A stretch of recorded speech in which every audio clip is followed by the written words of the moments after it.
So you want to learn how to spindle, specifically support spindling. Once you master it, it's kind of like a fidget toy for adults that you can make threads with. It's kind of a dying art form that was used to make very fine yarn and threads for thousands of years.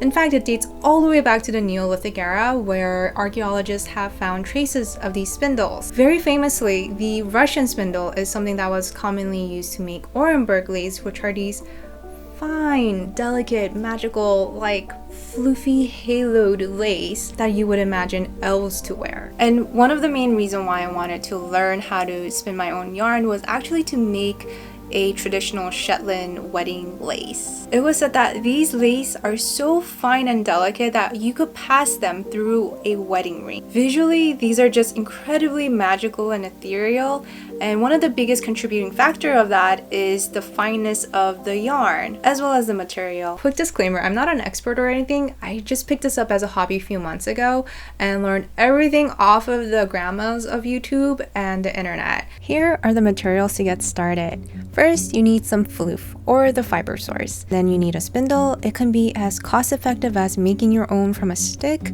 or as elaborate as a handcrafted one, and a spinning bowl that will sit on your lap. It could be a soy sauce dish like this. I've changed over time to liking this teacup better. Now, when it comes to spinning, first you need to figure out if you're going to spin clockwise or counterclockwise. Fun fact, if you're knitting, it's preferable that you use Z to spin and S to ply, and if you're crocheting, reverse that, so S to spin and Z to ply. This is all because you could be either adding or subtracting twist depending on the use of the yarn. When you're starting out, just practice flicking it in the direction you need it to go in so that you get a feel for it. Here's the setup. Take your spinning bowl, rest it on your lap, and then put your spindle on it. The easiest way to get started is to have a leader string for the floof of fiber to attach onto at first, then to just flick to add twist onto the fiber, and it's going to get caught onto the leader string, and you'll be able to start making your yarn or your thread.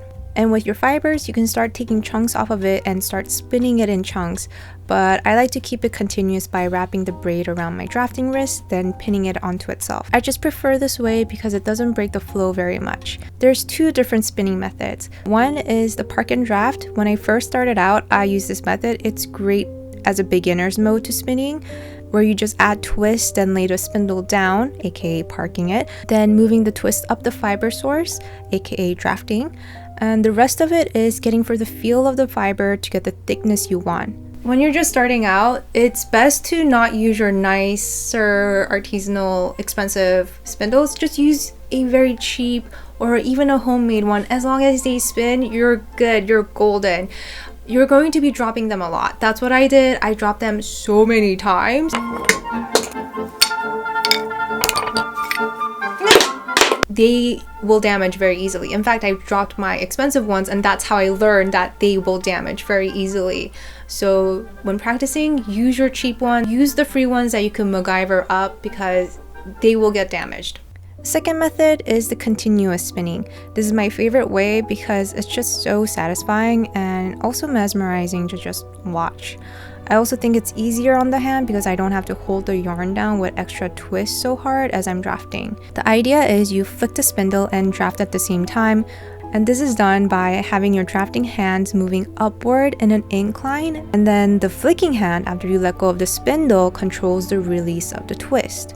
Because support spindles don't rely on gravity like drop spindles do, they can create very, very fine cobweb-like threads, and you could also manipulate the amount of spin being added onto the yarn, so you could have less twist or even more twist. Don't get me wrong, I love my drop spindle. You could use them while you're walking around. Once you master it, it's like chewing gum and walking at the same time, but because they use gravity, this is the finest I could get it without it snapping. Yeah, I didn't want to go any thinner than that, so it snapped. When you're winding it to your temporary cup, bring your hand down so the thread is perpendicular to the spindle, then flick it to wind it right up. Just make sure not to overdo the temporary cup because you'll be needing to transfer it later on, which leads to winding the cup. Once your temporary cup is starting to get full, I like to unwind it by wrapping the thread a couple times around my middle finger to just secure it down, then butterfly the rest of it onto my hand.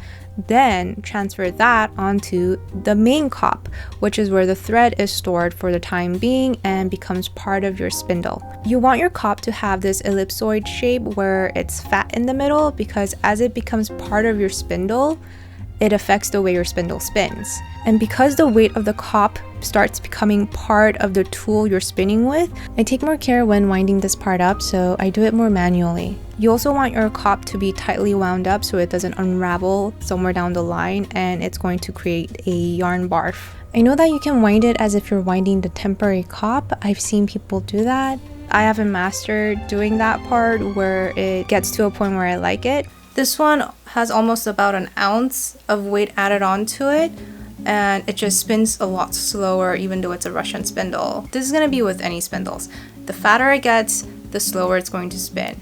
And it's going to be harder on your fingers to flick it each time, and because it's slower, you're going to be flicking it more often to get it to twist even more, as you did in the beginning of when you're starting out the project. My final disclaimer is that because this is a physical hobby, to take care of your hands. I can and have gotten lost in it for hours just spinning away and waking up the next day wondering why my hands and my arm were just in pain. From what I understand, this could all be done with a spinning wheel as long as it has a double drive. But I don't have enough knowledge to buy a wheel yet, so when I'm ready, I will get there. That is in the plan of the future. I know there's way more nuances to spinning and there's way more comprehensive tutorials out there, but I hope this was a great introduction of something new for some of you guys.